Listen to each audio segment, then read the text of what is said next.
This is Shopify Masters, the e-commerce marketing podcast for ambitious entrepreneurs. It's powered by Shopify, the easiest way to sell online, in person, and anywhere in between. To start your free 14-day trial, visit shopify.com.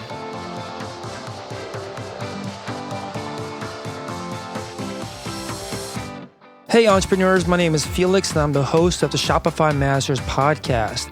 Each week we put out podcast interviews with successful e-commerce entrepreneurs or experts to give you inspiration, motivation, and actionable tips to increase your traffic and sales so your store can generate the sales you need to live the life you want. On the last episode, Forever Spin talked about an untapped customer base on crowdfunding sites. On today's episode, you'll learn from an entrepreneur that trimmed the fat from her business and focused on just doing one thing better than her competitors. In this episode, you'll learn what is the patent process like and why you might want to get one for your products, what Daymond John's team did to improve their manufacturing process, and how can rapid growth put you out of business. Today, I'm joined by Sarah Marie Moylan from SheFit.com. That's SheFit.com. SheFit is a high-impact sports bra that gives you your bra your way and was started in 2012 and based out of Grand Rapids, Michigan. Welcome, Sarah. Thank you for having me. We're excited to be on the show with you. Awesome. So tell us a little bit more about your store and what are some of the what is the most popular product that you sell? So my company is called SheFit, and we sell fully custom adjustable sports bras. We have a patent on our adjustability, and basically it gives the user the ability to set their own fit. We say it's your bra and it's your way. Awesome. So what is your background? How did you get involved in creating a bra? Like, do you have experience in this industry? No, it's actually kind of funny. So I'm a sales rep by day. That's been my day job basically since I've graduated from college. I have a degree in public relations and broadcast journalism, and been in sales ever since I've been out of school. I'm a fitness competitor, an athlete, always been an athlete, very active. And I was trying to obtain my pro card and got pregnant with my first child. And my workout regimens are rather intense and pretty high impact. And the story goes, I mean, my chest just was literally out of control when you're pregnant and your body's changing. It definitely took its toll on me. And I found myself very quickly wearing 2 and 3 bras at a time. Not only was I wearing 2 and 3 bras at a time, but at that time, it was turning into be a super self-conscious type of issue. Wherever I went, I felt like people were staring at me. I was bouncing all over the place. It turned into me having extreme amounts of pain in my neck and my back and my shoulders. And I just was walking away from workouts that I normally wouldn't walk away from. And I grew depressed. So I kind of just decided to take the bull by the horns at the time. Prior to wearing the 2 to 3, or when I was wearing the 2 to 3 bras, I was pulling the excess in the rib band and in the shoulder strap area with rubber bands. So I was pulling all the excess and like rubber banding it at where I wanted it to fit me. So after I had gotten sick of that, I just decided to take some bras. I was using probably some of the best bras in the market, some big branded bras, and I just cut them up. I cut them up and hot glued and needle and thread and kind of came up with my own concoction, never at the time thinking that I would ever be starting a business. I was literally just trying to solve my own problem. And from there, it kind of took on a shape of its own. It really turned into the prototype being quite functional. And I found it being better than what I was using, better than anything I could buy. But it was falling apart on me because I couldn't sew. So I just took it to a local seamstress, bought some fabrics that I wanted her to make me something out of, and she made one. And it was at that point when, after having worn that bra for several months, that I knew if I was dealing with this problem, other women were. And I started to take note of other women bouncing uncontrollably when I was driving to and from or when I was at the gym, and just kind of started talking to women. And that's when the light bulb just clicked. And I thought, well, maybe I need to help other women solve the same problem. And from there, it kind of took on a life of its own. That's a whole nother side of the story. But that's how it started. I was really trying to solve my own problem, and in turn led to a business idea. Yeah, that's amazing. I think that's a pretty common path where people are trying to solve their own problem. And you made your own bra first at home, decided to take the seamstress to build something a little bit more durable.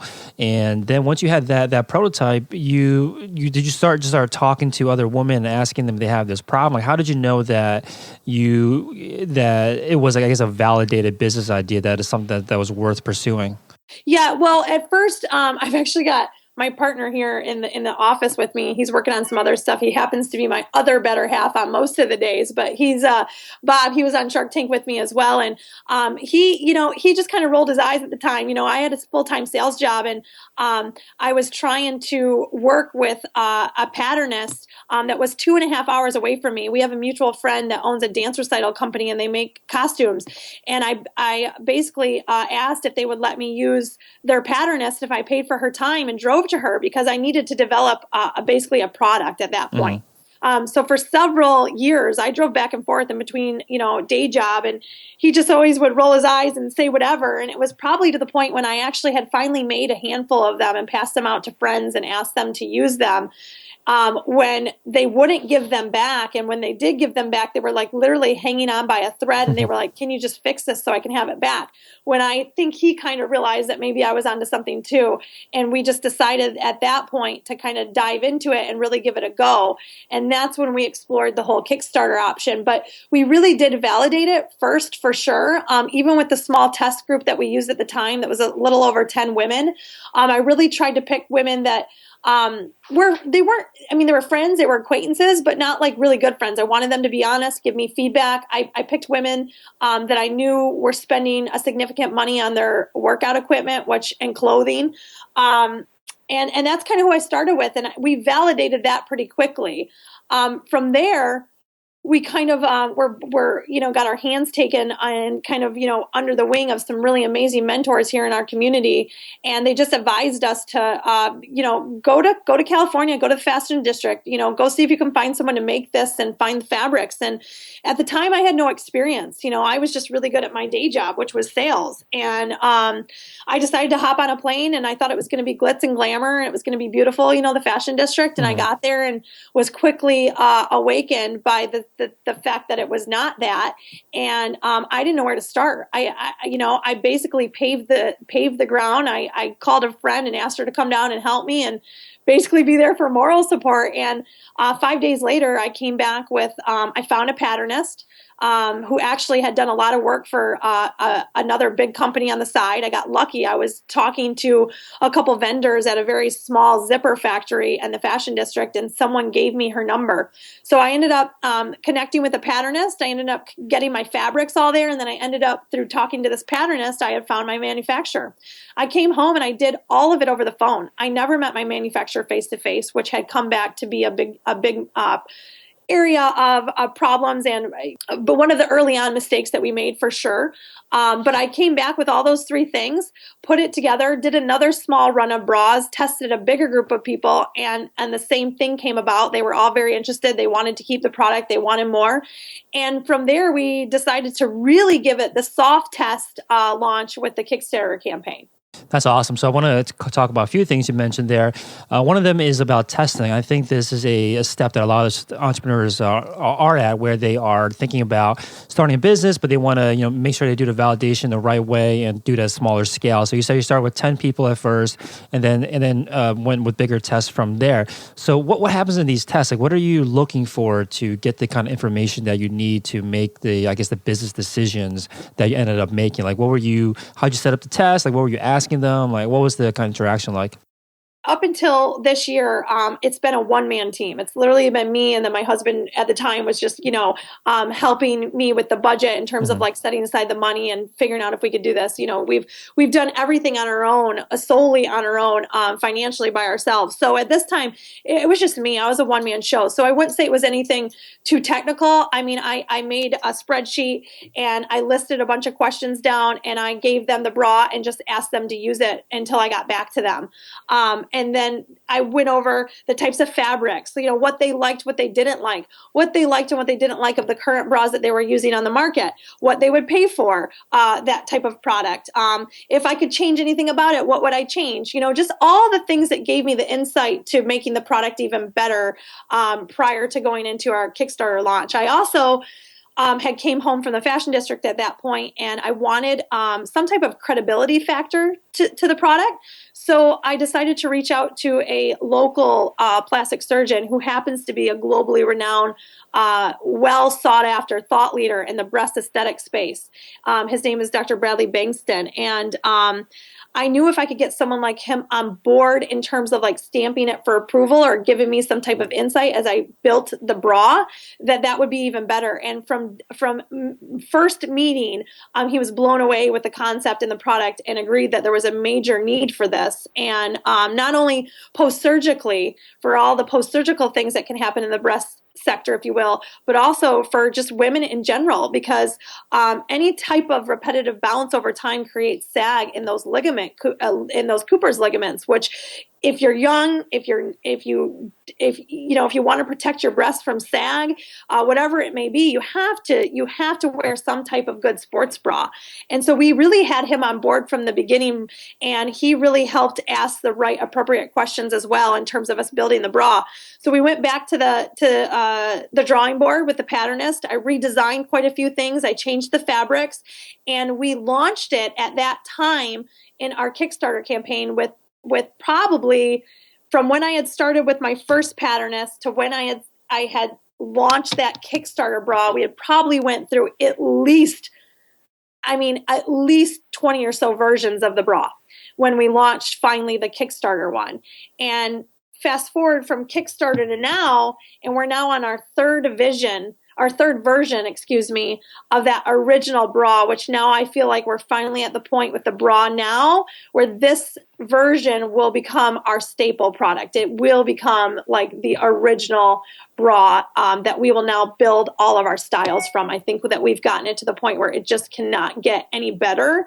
I know that it can get better, don't get me wrong, but this particular style we've improved on so many times. I'm just so happy with where it's at. And it's all been due to testing and collaboration and my own need for the best product out there.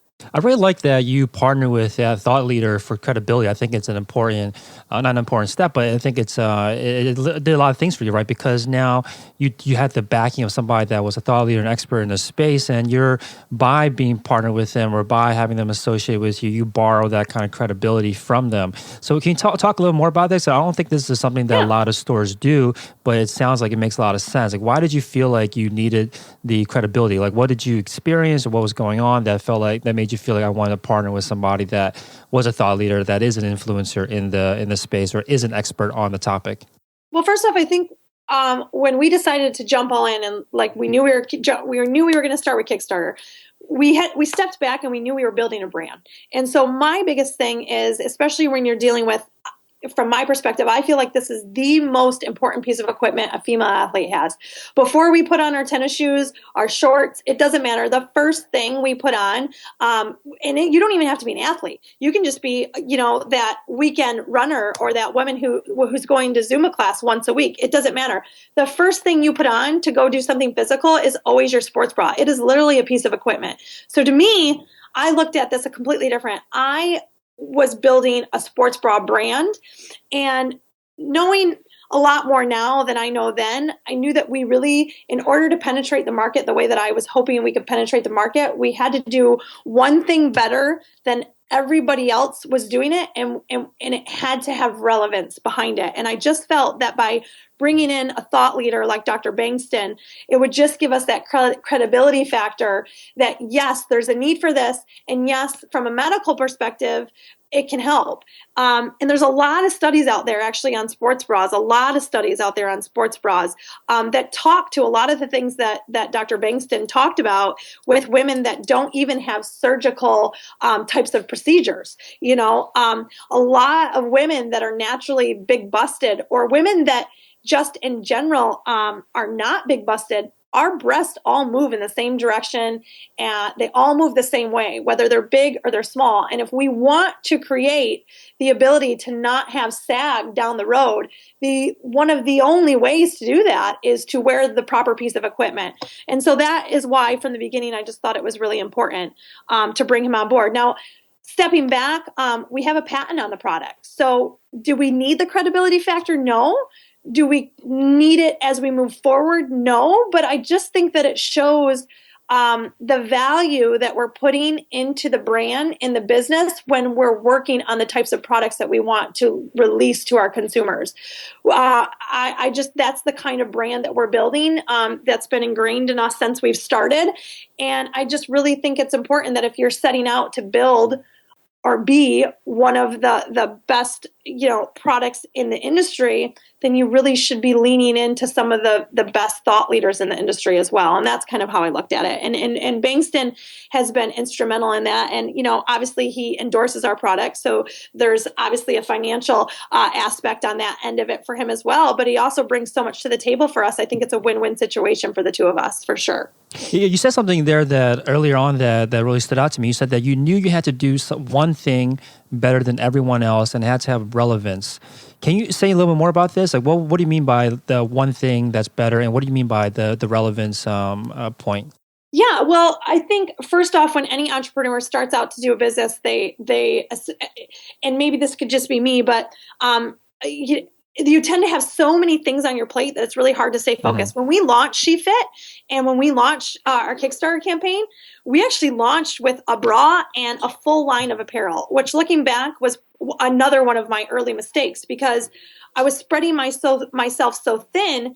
And what we needed to really do was focus on the one thing that set us apart. From the beginning, when we launched Kickstarter and we started PR, everything that came, all the interest that came, and we got a lot of big interest early on, was not around the apparel. It was around the bra. And so after Kickstarter and after stepping back and reorganizing, refocusing, we realized that as much as we knew we were building a brand, and we still are, we eventually want to have a full line of apparel and girls' apparel and women's apparel and everything. We know that we have to step back and we have to focus on the one thing that's going to make us stand out and the one thing that our brand will be known for, and that's our bra. If you look at some of the big competitors in the athletic space, if you think about the top three brands, if you will, and I'm sure a lot of you, if you're listening to this, or even you yourself, Felix, can probably say that three big ones come to mind. You don't know them for everything that they offer. You know them for the one thing that made them famous. And that is really how we have tried to do the same thing. We want to step back and focus on the one thing that's going to catapult our brand and be the best out of everyone in that one sector, so that when we finally get to the point when we can build on and add other components and scale the business, we've built that credibility with the backbone product of what makes our brand famous or different or unique or known for. And that's why we've decided to do that. I love that because I always say that order is important. Like doing things in a specific order is important. We think, we want to launch a massive company, a massive brand, and have all these ideas for all these products that we want to offer. And we think, why not do it all at once? Why not put all these things out at once? Because eventually we want to get there anyway. Why not get a head start? But the problem is that what you're saying, right? You're spread too thin. Not just for not only is it a problem for yourself and your focus and your energies, but then also could confuse the customer. They don't think of your brand as the best at one thing. They think of you as, you got to offer everything. So we're not sure what's important for you. So I think that's a really important point, that you can have these big dreams, you can have these goals for more and more things, but don't do it all at once, right? Don't put it all at once, because it's not only going to be, you might not get the traction you need for yourself because you're burning yourself out, and could also confuse your customers, and you might not be able to get customers to the point where they are ready to learn more about all your other offerings. Yeah, I completely agree. And the thing is looking back, to be honest, and everybody who knows me, I move a million miles a minute. I'm so passionate about everything that we're doing. I tell you, I can hear it, yeah. Really sometimes, I'm at a loss of words for sometimes how excited and what I believe that we're capable of achieving. And there's been a lot of people that have had to wrangle me in. And I think this is the case with a lot of entrepreneurs. They get so passionate, they want to do so many things. But I've had the right people around me to kind of wrangle me in and say, okay, listen, we can't do this, and this right now, Sarah. You are really good at bras. Let's just focus on bras.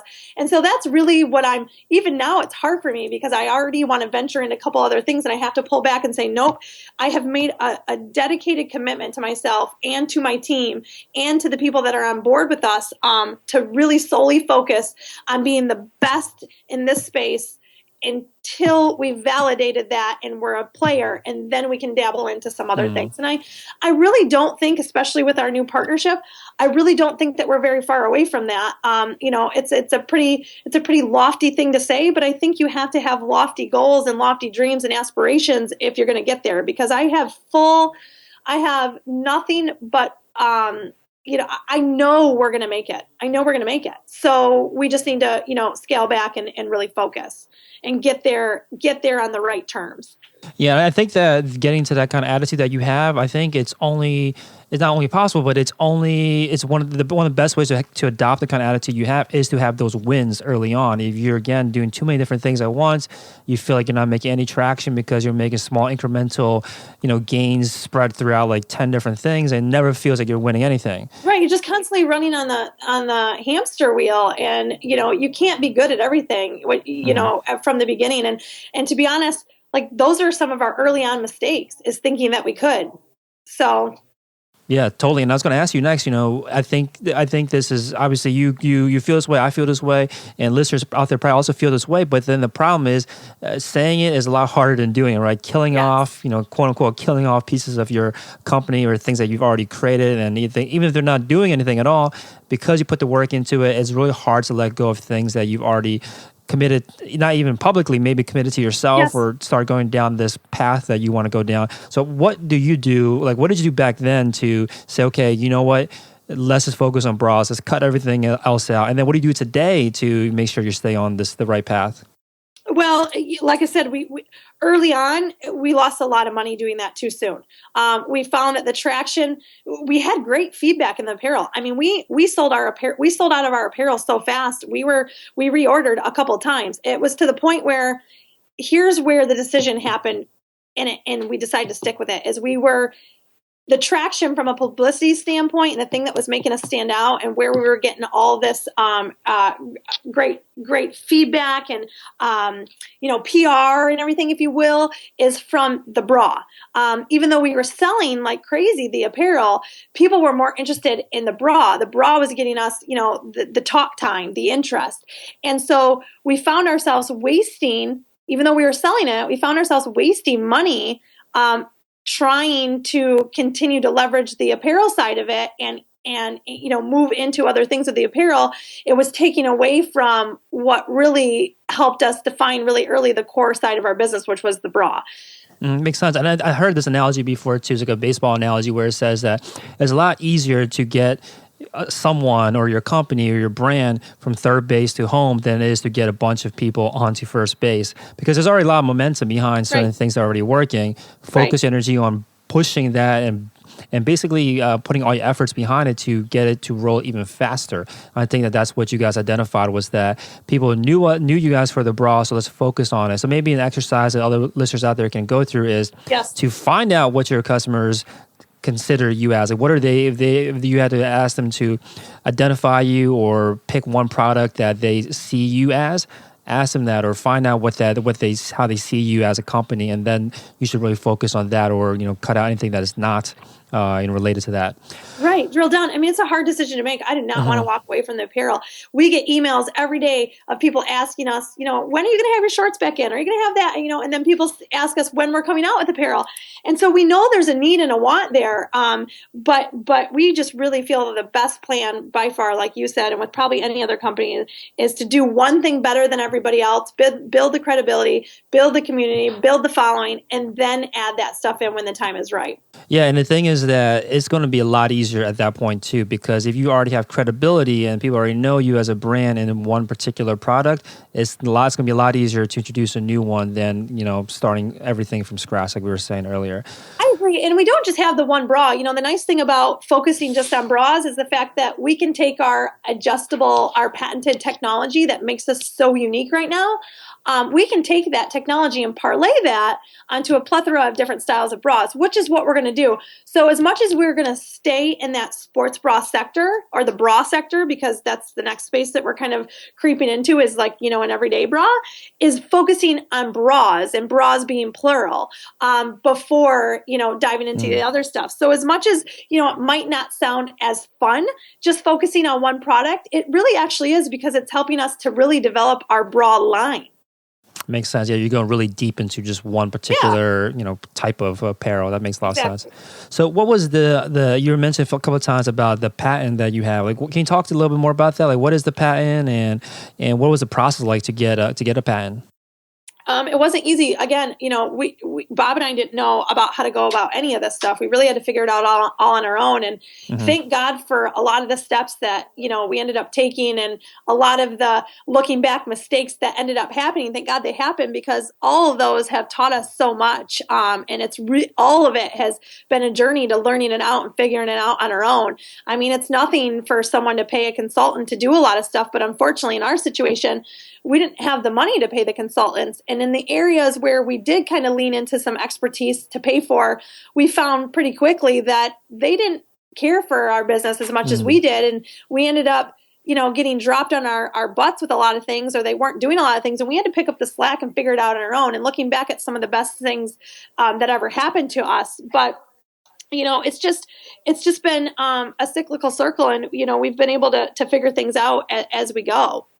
That makes sense. No one's going to care about your business as much as you are. So if you do happen to hire experts or consultants, what I found works well, and what I've heard other entrepreneurs talk about, is that use those experts and consultants to teach you, not to necessarily do it for you, right? To have them teach you, cut down the learning curve. But then if it's something that's core to your business, you should keep it in-house and use those learnings and, do it yourself, basically. I agree. And at the time, the patent question, kind of circling back to that, and using, experts in consulting, we actually leaned into a friend that knew a retired patent lawyer who worked for some really great companies, and he was just retired and missed it and was helping people out on the side. And we started with him early on. We couldn't afford, unfortunately, an expensive patent attorney. Bob at the time also had a really good friend that had just graduated from law school, and we were paying him on the side to help us do, some minor contracts, little things that we just couldn't afford at a big firm. So I would say lean into your network, lean into your friends, see how you can, how they can do something for you and how you can do something for them back.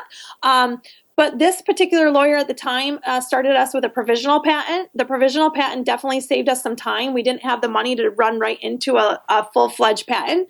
So the provisional saved us some money and then gave us some time.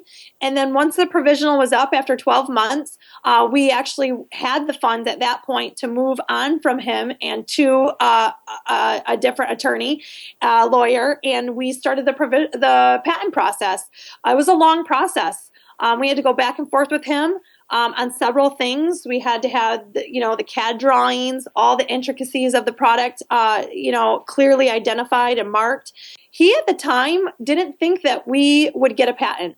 He actually did not think that we would get a utility patent. He thought we were reaching for way too much, and I disagreed, and I pushed him to push for the utility patent.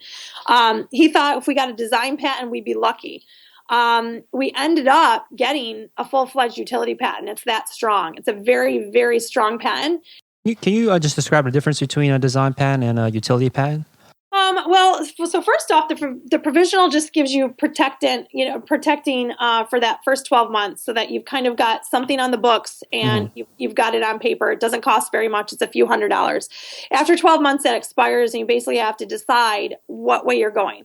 A design patent is not as strong as a utility patent. The utility patent has a lot more intricacies, a lot more things that you can definitely go after somebody for. And it's just much stronger. I'll have to tell you, I'm not the expert, but I wanted the strongest that we could get. The goal is always to try to get the utility patent. And to always try to get the utility patent. I would definitely advise that if you're working with someone, or to dig in and look to see what the differences are.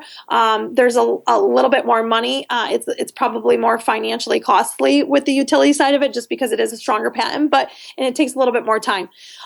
So we did eventually get the utility. It was honestly, Bob, it was almost 3 years later. It took some time to get the patent finally approved. In fact, it came last year. Our final word that it went through, it came last year. In the same time we started with the patents, we started with the trademarking also of our logo and our name. In fact, we ran into quite a bit of legality issues with our name early on and ended up settling, and we actually won. So I would definitely, some advice early on is pay the money to start your trademarks and to start your patents, because a lot of that can stop you dead in your tracks. And I'm really thankful that looking back, we paid the extra money, even though it was definitely a stretch for us to do that with our trademarks and our patents. And now, to date, we actually do own all of our registered trademarks on our brand name, on our logo, and obviously our utility patent.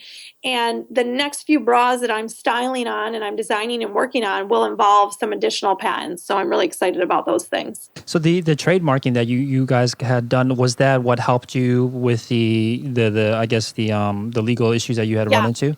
100%.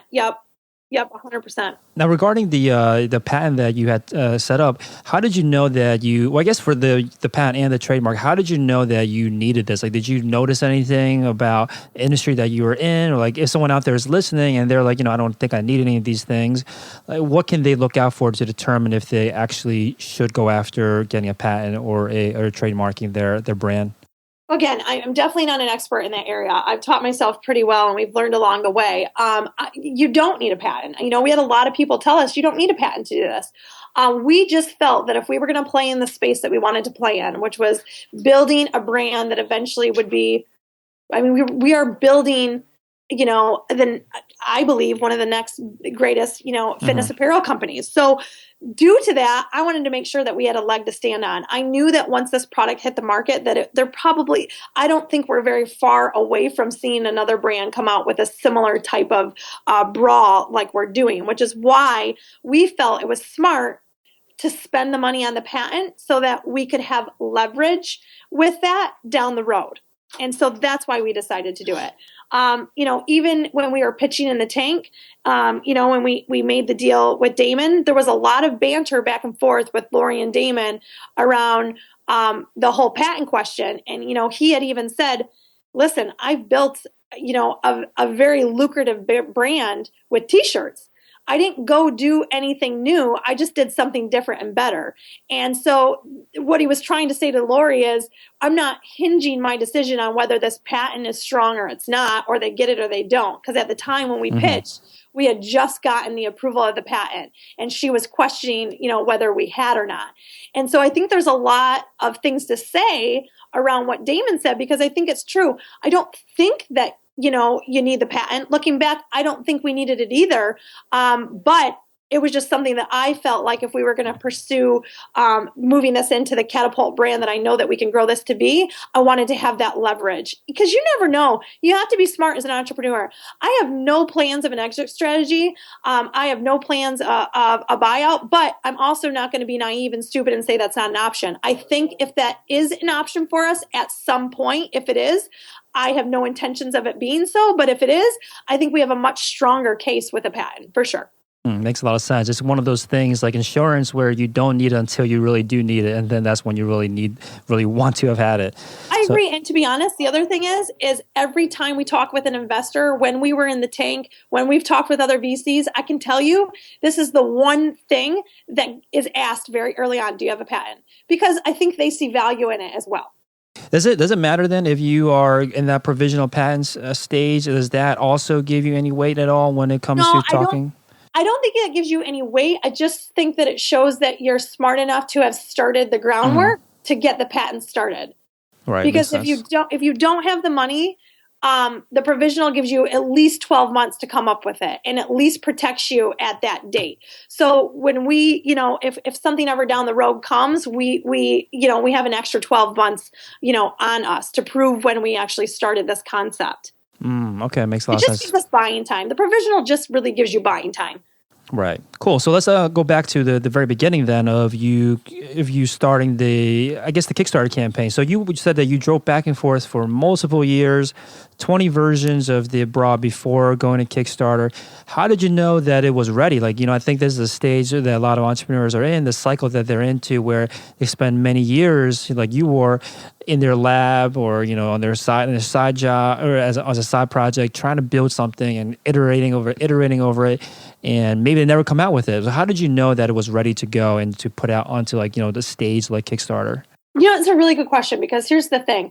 I think a lot of people really, there's never really a right time, right? It's just like when you talk about having a baby, like there's just never really a right time. Like if it presents itself to you, then you have to run with it. One of my things was I didn't want to launch something that I wouldn't stamp my name behind, right? And so I wanted to make sure that when my product was ready to go, it was at least better than the majority of the other options on the market. And at the time, as funny as it is, my awful looking prototype was better than any other product that I could find on the market. And I'm a fitness competitor. I do a lot of fitness modeling. I try on some of the best fitness gear. I have access to a lot of that stuff. So the prototype that I was wearing was better than anything on the market that I had worn up to that point. So I knew that if I had it at that level, then if I could just get it to other consumers, that they'd probably agree. It probably still would have a lot of improvements that we can make. But I listened to a lot of podcasts. I read a lot of books back in the time when I was doing this. I listened to a lot of videos. I did a lot of research, and some of the best advice that I gather from that is that perfection is the killer of innovation. So I could perfect that, and I'll tell you I did, because even before launching the Kickstarter campaign, I think I could have launched this company a couple years prior to, if I would have just went with it as is. But I kept trying to perfect it. I'm doing that now. Our third version of our bra has just come in, and I'm already like, we can change this, we can change that, we can change this, it'll be better. And everybody keeps saying to me, and the customers are saying it loud and clear, this is the best thing that I've ever put on. Holy mackerel. Like, why hasn't something like this existed? The concept of the adjustability is actually quite simple. Whenever I show it to anybody, or like when we pitched it in the tank, or when anybody sees it, they're like, my gosh, this is so simple. Like, why didn't anybody think of this before? But some of the best products are actually the most simple products. And so I would say there's never really a good time. When you feel like the product is better than what's on the market, then you need to run with it. Because I do feel like I wish we would have launched it a little bit earlier. I could have always innovated from there. But the more you try to perfect it, the more it's going to keep you from actually launching it. Yeah, I'm sure you learned a lot too during that Kickstarter when you launched the Kickstarter, because then you were actually putting in front of potential customers, and I'm sure they asked you a lot of questions that you maybe didn't think about before, or that definitely kind of refocused you on things that mattered more than you thought originally. Yeah, I agree, and I would say that if you're going to run a Indiegogo or a Kickstarter campaign, or any crowdfunding campaign of that type, I would utilize that information as much as you can. I mean, as much as I could soak those early on customers for information, I did. We immediately implemented the reviews with even our Kickstarter campaign, because our Kickstarter customers in 2013, that was a soft launch for us. The whole year of 2013, it was a complete soft launch year. All we were doing was getting feedback, gathering feedback, going back to the drawing board, looking for manufacturers, making it better. And we used that whole year of that soft launch to do that. And I would go back to customers and I would offer them a discount on the next bra if they would give me some more feedback. I eventually pulled a good handful of them, and we did a lot of testing and stuff, and gathered some really good insight. And so I would definitely suggest you do that before you go into a full launch. It's 2016, and to be honest, we had the whole year of 2013 as our soft launch. We ended up getting we had a tweet go out from a Weight Watchers editor in that Kickstarter bra, which was huge for us. And then we ended up getting featured on the Doctors, which was huge for us as well that year. And all of that, coupled with the fact that our manufacturer just ended up being not what he said he could be, kept us from bringing in, when we had bras in, they were gone. We were constantly sold out of bras. So we moved into the year of 2014 with the same manufacturer, getting us a couple thousand bras here and there. And it was another slow year for us because they couldn't keep up with the demand of what we were selling. And so it wasn't really until last year, in 2015, it was actually August of 2015, we had just been featured on the Today Show. And our product had finally come in, our first round of product had finally come in from our new manufacturer. And it was 6,000 units at the time. It was almost double what we had done the previous year with our other manufacturer. And we really took a leap at that point. We said, okay, that was when we decided to officially launch the brand, was in conjunction with our Today Show launch. And we sold in 45 days the majority of our product prior to stepping onto the Shark Tank carpet, which was in September. So it was a huge pivotal point for us when we realized that, holy cow, the soft launch phase, the Kickstarter phase, and then all of 2015 just waiting for these bras to come in and selling what we were able to sell based on what the manufacturer, it was huge. That must have driven you crazy that you had all this demand, but you just couldn't get the supply into, because it was just like you're saying, they're selling out so quickly. That, I mean, as a business owner, that would drive me crazy that, there's so much money that's being left on the table. So many people want this product, but I can't get enough of it made. That has been so frustrating. It's still it's our problem now. And we were just on, I know we'll have to back up. I apologize, I'm getting ahead, but just being on Shark Tank less than 2.5 months ago sold us out of everything we had previously ordered before we knew we were even going to be on Shark Tank. ABC contacted us and told us we were going to air, and we had just placed our order for our next batch of bras coming in. And then Shark Tank ended up selling us out of all of those bras, and they're just now still coming in. We just found out we're going to re-air again, and we just placed our reorder the other day, and 2 days after our reorder, we found out they were going to re-air us again. So that has been obviously one of our biggest problems from day one, has been manufacturing and finding someone to keep up. But we've finally gotten that under control, and we are working through those hurdles. And I feel like after we get this next batch in and we take care of all of our Shark Tank customers, we'll have some smooth sailing. We've lost out on a lot of opportunity. I haven't been able to open up as many retail accounts as I've wanted to open up. We've had to pull back the reins on our advertising spend. And right now, the only place we spend money on with advertising is Facebook ads. That's another place. We return over 800% ROI with our Facebook ads. It's some of the best numbers that any company that we've worked with has seen from Facebook. Our return on investment and our click-through rate, all of it. It's the lowest that any company that we've ever worked with Facebook ads has ever seen. We've got a phenomenal product. The problem is we just need to get it in stock so that we can really run full speed with our digital strategy and our retail and wholesale strategy. But we haven't been able to because the demand keeps selling us out.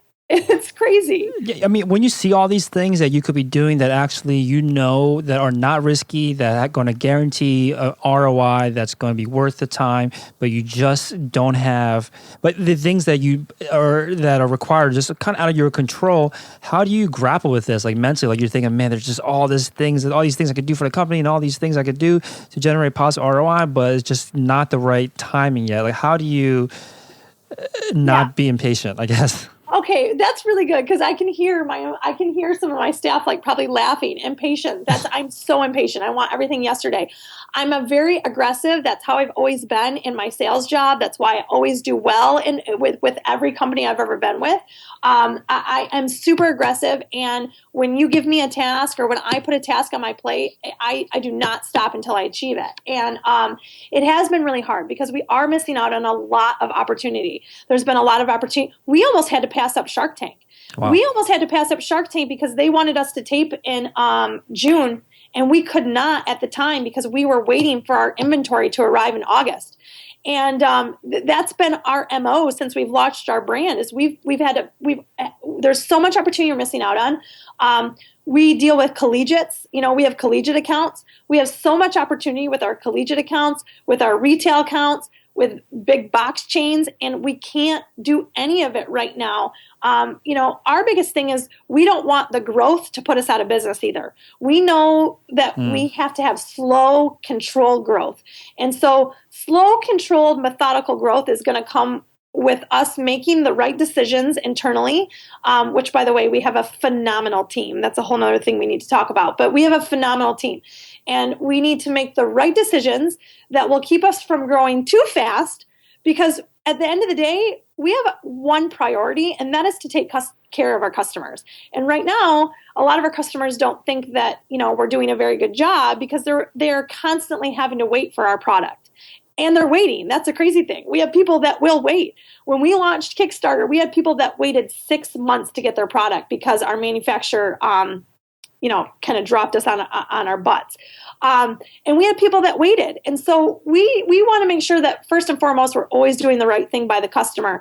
And there's no way I'm going to go open up a retail account or a collegiate account before I take care of, our customers that are waiting for their products, or our current vendors. We have a lot of current retail accounts, and we cannot even fill their fill-in orders right now because they're selling them so fast. So before we scale and bring on new retailers and new collegiate accounts and new anything, we have to make sure we're taking care of the ones we currently have, and that we can take care of them and grow appropriately. And that has been very hard. Now that we've had Daymond's team on board, they've definitely been able to come in and help streamline some of the manufacturing, but we're definitely still leading the ship, and we've exhausted rather quickly that they're going to be working with our manufacturers as opposed to us working with their manufacturers. So they're coming in and really helping to guide us. And, we've been taken advantage by a lot of our manufacturers for a long time. We didn't know this space. They could clearly catch on to that very fast. So as well as we've done on our own, we now have, some backup help on their end to kind of try to drive that message home that there's no more taking advantage and we're moving forward. And if you want to be a part of this, then you need to step up your game and show us that you can make it happen. So we now have a couple factories that are making our bras simultaneously, and that's been a really big asset as we move forward.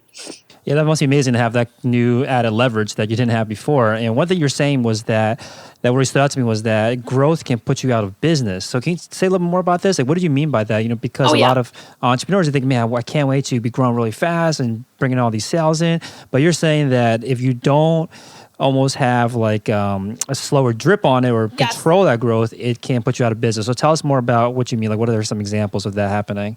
Yeah, well, 100%. I mean, if you grow too fast and you can't keep up with the demand, you can't keep up with the orders, people just walk away. So the thought is let's grow slow and steady, so that once we finally now have that consistent turn, we've got multiple manufacturers making bras, and we can split these orders and we can bring them in from different areas.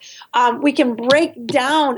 We've got a couple big online retailers that could honestly have one whole dedicated line of our manufacturing factory just to them. And so that's what we want to do. We want to make sure that before we bring on or promise too much and then lose out on that opportunity, that we grow that opportunity at the right pace, so that when it gets to the point where we can then move on and get other accounts, we've taken care of those accounts and we know we can scale with those accounts. The worst thing to do is to take on accounts and not be able to scale with them. I mean, we're talking about some really big accounts. If you miss one order, if you don't bring the order in on time, if you can't refill those orders after you get that product in, they're not going to come back to you. You're out. You're done. So it sounds like it almost comes down to that if you're growing too fast, you might lose the trust of people that have given you the trust, because you usually only get one shot at making it, or not making it right, but like you get one shot at doing it right with these, big wholesale accounts, or even with individual customers. If you're growing too fast, you might not be able to satisfy them, I guess. And then now you've lost that trust, and they probably might never come back. Is that what you mean when you say? Yeah, 100%. And the other thing is too, when you're growing like that means you're paying for inventory. Two of the biggest things that can kill you as a business owner or as a business is inventory and people. And we don't want to bring on inventory and be sitting on inventory, just because we think something's going to happen. We feel like we already know it's going to happen. We want to make sure that we're steering the ship in terms of how quickly it's happening, because we don't want the inventory to sink us, bankrupt us. I mean, put us out of business, because inventory can do that. Yeah, so just to summarize your Shark Tank experience, I think you end up raising $250,000 for 33%, again, from Daymond. And you mentioned that one of the biggest benefits that you got out of this relationship is that his team came in and helped you streamline your manufacturing. Can you tell us a little bit more about that? Like, what are some maybe tips or things that they were able to implement for you that maybe the listeners can also use for their own businesses? You need to, the whole Shark Tank process is definitely, it's been different than what you see on TV. Yeah. And it does take some time to move through the process. We're still moving through the process. But early on, I think, especially after the show aired, I think it not only showed him credibility, or his team credibility in what we have going on, but it validated the fact that, hey, they're onto something here. I mean, our what happened after Shark Tank was huge for us. I mean, we knew we had a good product. I think they knew we had a good product, but the customers spoke loud and clear. And so very quickly then after that, we were able to gain a little bit more access. Pretty early on, he put us in touch with his manufacturing / sourcing team, I call them. And they just were able to, teach us a few things. This whole inventory debacle, like I told you about, they cautioned us on bringing in too much. Even after we found out we were going to air on Shark Tank and we had already put our order in, we were contemplating upping the order before we aired, and they highly advised us, not to do that, because you never know what's going to happen, and if you end up sitting on all that inventory, it can be detrimental. So the other thing is our product is very intricate, and they learned that very early on when they tried to see if their manufacturers could make our product. The product's really intricate, so we had to make sure, and they agreed, that we were partnering with the right factory that legitimately could make this product and could make it right and wasn't going to cut corners. And so that's why we had decided at the time to stick with our manufacturers and to bring in Daymond's team to really kind of, basically, what they did is they kind of come in and they took over the reins of the manufacturing, and we're sitting back and we're learning from them. We're not taking a back seat. We're not walking away. I want to learn the ins and outs of all of this side of it when it comes to manufacturing, because we want to bring this in-house eventually. And so we've just been really lucky because we get to learn with them. They picked up and went to China, went to overseas with Bob, and we're able to teach them the ins and outs of the factories and how it works. And so there's just been a lot of things that they've been able to kind of fast track us on. Mm-hmm. And I think that's the biggest thing, is just taking advantage of the opportunity when you have the opportunity, whether it's mentors, whether it's other investors, whatever it may be, to take the opportunity to take your learning curve and shorten it as much as you can. Yeah. So, I mean, are you comfortable talking about, like, what was the issue that you had with the manufacturer at the time, and like what did Daymond's team come in and like actually fix for you guys? Well, our biggest thing has just been getting taken advantage of. These factories that do this stuff, they've been doing this since family after family after decades, right? And a lot of these factories are owned by other families that have now taken over the business, and so they were taking advantage of us for sure. They were pushing our lead times. They were charging us more. Every time I turned around, there was a new charge for this. There was a new charge for that. So we're definitely getting taken advantage of. Not only that, but I don't think they took us as seriously. We were starting out with smaller orders that we could afford. It wasn't until we started placing the bigger orders and we had the help from Daymond's team to kind of come in and talk to them at their level. My problem is, and even Bob's problem is, we don't have manufacturing experience. We didn't go to school for manufacturing. So it's very hard to talk with a manufacturer or a factory at their level when you're basically as green as it can get. We were working with an agent prior to getting this deal with Shark Tank. We were working with an agent, and they literally dropped us, like walked away right in the middle of an order. And we had to pick up the pieces and figure out how to bring that order in. Luckily, we did that, but we learned so much along the way. That experience taught us so much about the manufacturing process because we had to pick it up and we had to figure it out. what we're doing now with Daymond's team is letting them, steer the ship while we're still learning from them, so that eventually we can, take it all over and bring it in-house. But the most of the problems really stem from the fact that we were taken advantage of. There were things that they were doing that they would probably only do to somebody who didn't really understand the manufacturing side of the business, if you will. And so his team really came in and just had a really strong tongue with them, wasn't letting things slide the way that we kind of were, because we thought that was how it had to go.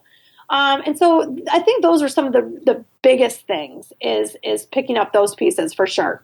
Yeah, so I guess they knew the ins and outs that only comes with experience. And because you guys didn't have that experience, they came in and basically told you like how things were actually working, like where you're getting taken advantage of and like where you can push back on things. That makes a lot of sense. That's huge. And, the thing is, they had told us too, I mean, they reiterated the fact that we had done, and I have to pat ourselves on the back, and my team too, because we've done a phenomenal job to get it where it's at right now. With the lack of manufacturing experience, it's amazing that we've been able to bring this product to market, given how intricate it is.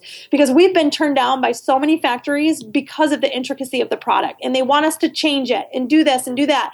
But then it changes it to be back to what's more to what everybody else is doing. The intricacies of our product is what makes us unique. And so, his team reiterated the fact that we've done a phenomenal job getting to this point. We didn't really need much help. We just needed them to come in and really kind of put that strong tongue down and, crack the whip and let them know, hey, we're not messing around anymore. We're here to stay. If you want our business, then you need to do it right and get it done in a timely fashion, or else we're moving on. And I think just that message alone has allowed us to progress with these manufacturers for sure. I love it. Yeah, so let's talk a little bit about your team. You mentioned that you have a phenomenal team helping to run this entire business. Give us an idea of who's on the team, like what kind of roles you have filled in and what do they do? Yeah, so we all still wear a lot of hats. Unfortunately, I think we're not very far away from streamlining those roles a little bit more. But right now, we all wear a lot of hats. I'm in charge of a lot of the sales and the creative and the design and a lot of the back and forth stuff with the factories. Bob is in charge of all the financial stuff, all the invoicing, the POs, the logistics of the shipping in and out, the taxes, the duty, the freight. And there's so much that comes into that side of it. And then we've got another gentleman. His name's Chris. He's amazing. He's a jack of all trades, too. He's kind of our IT guy, our branding guru. He does a lot of our marketing. He works in conjunction with our social media team. So we have an outsourced social media team. They run all of our content. So they do our content for like Instagram and Facebook and Twitter. They do that. So Chris works a lot in conjunction with them.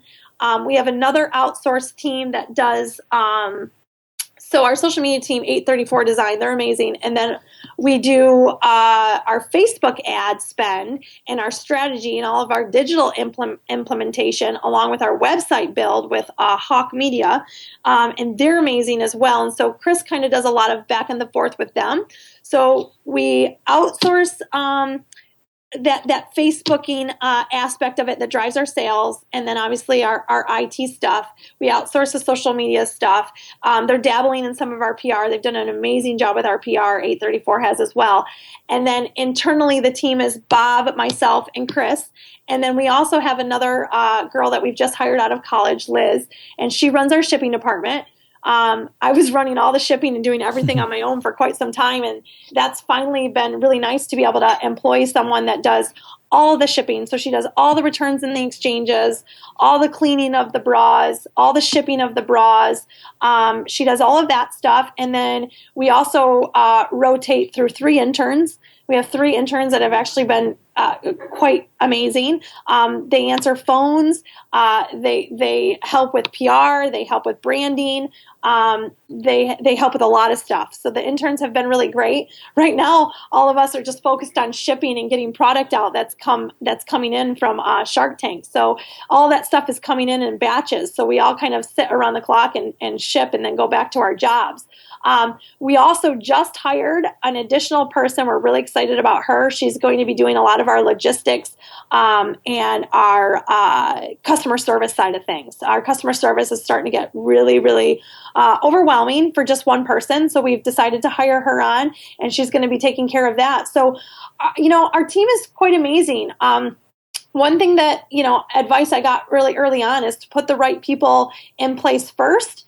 Don't worry so much about the plan, but put the right people in place, and the right people will help you get to the plan. And so I feel like we're doing a really good job of putting the right people on the bus. And we're still rather small, but we know internally that, if someone's not fitting or it's not jiving, that the best thing to do is just to, get them off the bus and put someone, better in the seat. And that's just, unfortunately, how you have to run your business if you want to get to where you want to go. That's awesome. Yeah, I wish I had more time to talk about your scaling up, because you've grown the company by a ton. It sounds like with your team. But I think one thing I want to close out on is just you mentioned earlier that I bet the listeners are talking to themselves, saying, I want Felix to ask this question, is about your Facebook ads. You said that you had crazy ROI. Can you talk a little bit more about that? Like, what have you guys done that you think has made that big difference for you to generate such a positive ROI from your Facebook ads? Well, I'll have to say, as much as I'd like to take credit for it, we internally have outsourced that. We dabbled with that a little bit internally and did really well with it. In fact, if I could put that responsibility back in Chris's plate, he did great with that. I mean, whenever we run Facebook ads, they do really well. However, we do outsource that, and they have their own algorithm. We actually, you're gonna laugh, we spend about $200 a day right now. Just on Facebook ads. That's about what we spend with what we know we can keep up with. We'll be increasing our spend once we know that we have product in and we can push it out a little bit quicker. But Facebook ads alone has been what has kept our company running. With the exception of Shark Tank that just came only 2.5 months ago, we've done all of our sales on Facebook alone. And I think the reason it does so well is because it's a product that resonates with so many people. It is a problem with a lot of women. And we're really tongue-in-cheeky with our ads. We're very tongue-in-cheeky with the fact that, women have boobs and they're not going anywhere. And so we like to, that is really the voice of our brand. And we don't like to play it safe. We like to be real. And I think that shows in the content that runs with our ads. When you see our pictures, when you see the pictures that run with our ads, they're very visual. You can look at the ad and know right away, wow, that bra is different. It's unique. Holy cow, that could actually work for me. And so I think what we do visually, what we do with our content, and how they set it up, all works into the fact that it does very, very well. They'd probably never share their secret sauce with us. I don't think they would tell us, how they're running those ads, because then we could probably do it internally here. But they do a really good job. And every company that we've actually done our Facebook ads with has done an amazing job. We've turned back some amazing ROI. So, I mean, just within the last, I would venture to say, within the last 2 months, just on Facebook ads, we've spent $15,000 in return to over $115,000. So wow. That's in 2 months. And that's just on running $200 a day, because we can't run more than that right now because of the fact that we're waiting for our product to come in. So we can't wait to release those guys and see what they do with our digital strategy. I think it's going to be quite amazing. That's awesome. So thanks so much, Sarah. So SheFit.com is a website, SheFit.com. Anywhere else you recommend our listeners go and check out if they want to follow along with what you guys are up to? Oh my gosh, yeah, our blog is amazing. We share some amazing stuff on our blogs, everything from health to fitness to beauty and nutrition. Our Instagram is amazing. Get on our Instagram if you want a quick workout regimen, if you want a quick workout move, a recipe, a shake. We share some great stuff on there. That's SheFit Apparel. Facebook, our Facebook is great. I'll tell you, follow SheFit Apparel. We'll help you with dinner. We'll help you with your workouts. That's great. Our Pinterest is great too. That's SheFit Sports Bra. Twitter is SheFit. we just all of our social media, we really try to do a really good job of just providing some amazing content. So if you're not following us in there, follow us in there, check out our blogs. Website is shefit.com. And yeah, I think that's it. Awesome. Thank you so much. Hey, thank you so much. Thanks for listening to Shopify Masters, the e-commerce marketing podcast for ambitious entrepreneurs. To start your store today, visit shopify.com for a free 14-day trial.